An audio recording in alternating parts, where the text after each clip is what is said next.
নেন থেকে 10 টাকা পাখি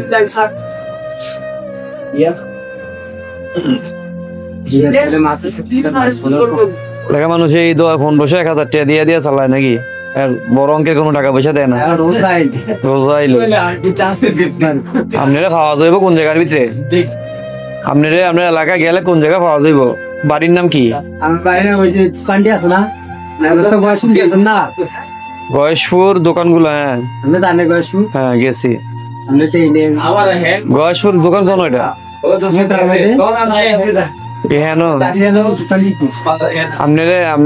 আপনার নাম কইলে দেখাই দিব। আচ্ছা ঠিক আছে, তাহলে চেষ্টা করবো আপনার জন্য কিছু করার জন্য। ঠিক সকালে পকেটে 10 টাকা 20 টাকা ছিল, তো এই সময় ভদ্রলোক আসে। আমার ইউটিউব চ্যানেলের প্রথম আমি কেউ যদি সহযোগিতা করি তাহলে আমি এই দুজনকে দিয়ে শুরু করবো ইনশাল্লাহ। আপনারা যদি আমার পাশে থাকেন, আমি দাউদকান্দি উপজেলার প্রত্যেকটা অসহায় মানুষের পাশে দাঁড়াতে চাই। আপনারা আমার জন্য দোয়া করবেন আর আমার চ্যানেলটা সাবস্ক্রাইব করবেন। আমি মন থেকে চাই অসহায় মানুষগুলোর পাশে দাঁড়াতে। আল্লাহ যেন আমাকে তৌফিক দান করেন।